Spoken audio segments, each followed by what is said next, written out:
Good Friday is always hard. It's hard to spend time at the foot of the cross as witnesses, as lovers of Jesus, and to hold just a fraction of the pain and the horror in our own bodies, just the smallest fraction of it. We know that Easter's coming. But for those folks who actually stood with Jesus, for Mary and Jesus' mother and the beloved disciple, their agony came with no promise of swift resolution or with the assurance that everything really would turn out all right. It takes strength to witness and to be with. It takes strength to see, not look away.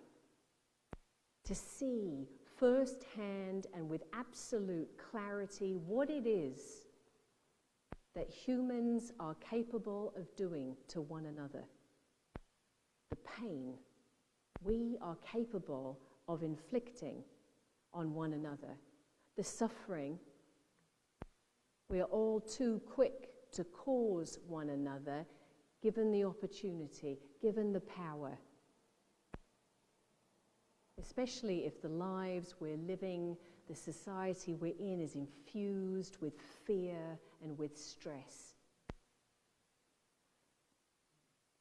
And imagine, in the midst of all that, also the life-changing impact of being witness to the love that's still poured out from Jesus' very being, despite the world's best efforts to stop its healing and transforming flow out into the world. We all know it turns out all right. We know Easter is coming, so why do we come back here, come back to the cross this day every year? Why is this day still so important if we know how the story ends? Well, one idea is that we've got to have the terrible grief of Good Friday in order to have the great joy of Easter, right? That somehow we have to earn the right to rejoice or deserve it in some way. If we don't suffer through the hard bits, how will we appreciate the good bits? Do we really deserve the good if we've not known and experienced the pain? I'm not buying it.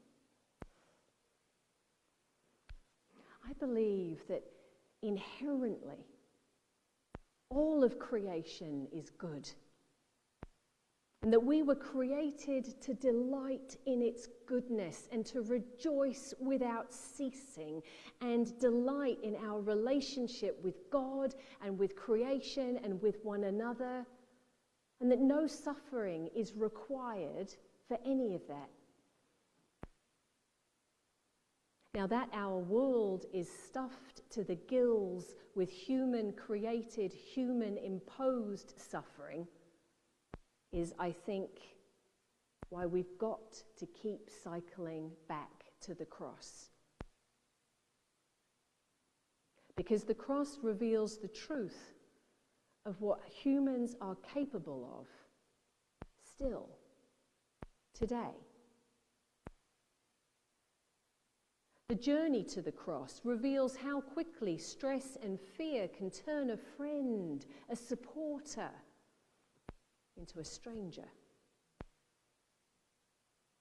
How quickly stress and fear can turn a cheering, supportive crowd into a bloodthirsty, condemning mob. As it was then, so it is still today. Violence and injustice and stress and fear are all too present in this world, just as they were 2,000 years ago. And so we come back to the cross again and again. Because the stuff of the world that made Jesus' suffering and brutal execution possible then, it's all still discernible in the world around us now. The cross also reveals that this violent and unjust world depends on us. It depends on us for its continued existence. It depends on our fear. It is fueled by our stress.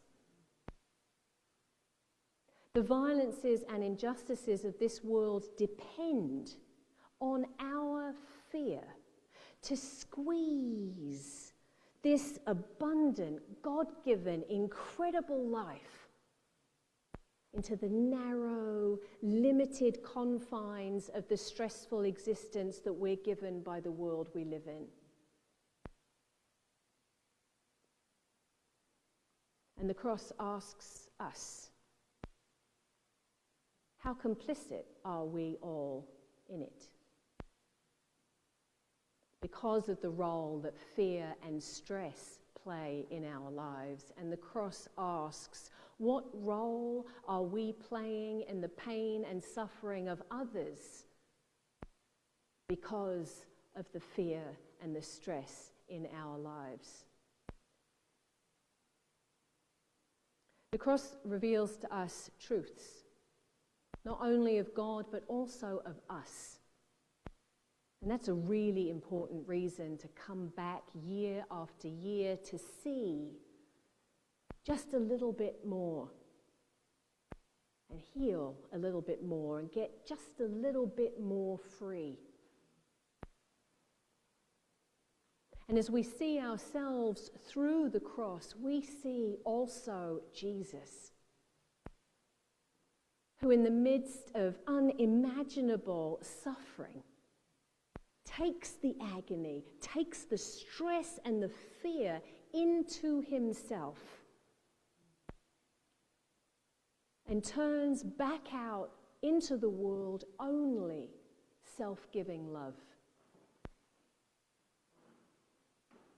On the cross, Jesus is changing the world. God's love is the irrepressible truth of all life, more powerful than any regime, more powerful than any violence, more powerful than death. And this is also what the cross reveals, that this is an unchangeable, confident truth carried to us today through the millennia. And until we're all ready to believe that and live as ones who believe that, we must come back to the cross, back to this day, again and again, year after year. Jesus calls us to follow him into true freedom. A freedom and fullness of life that's made possible for all by and through the life-giving power of God's self-giving love. But Jesus' call into freedom and fullness of life will be resisted by this world because this world needs us afraid and stressed. And it relies on death and violence to keep us that way. And the cross leaves us then in no doubt that Jesus' call to follow him is not for the faint-hearted. And yet Jesus leads us where he knows we can follow. If we believe in God, if we believe also in him. We've got to set down our fears. We've got to refuse to let fear and stress rule our lives. And the cross teaches us instead to bind ourselves to God and to one another and to love, love, love. The cross is our call to refuse to settle for anything short of freedom and fullness of life for ourselves and for all people. Confident that this is possible by the mighty power of Christ's love. And the cross is our call to remember just what's at stake, what will continue to be in the world, the suffering and the pain that will continue to be in the world if we look away, if we do nothing, if we remain unchanged by what we're called to be witness to today.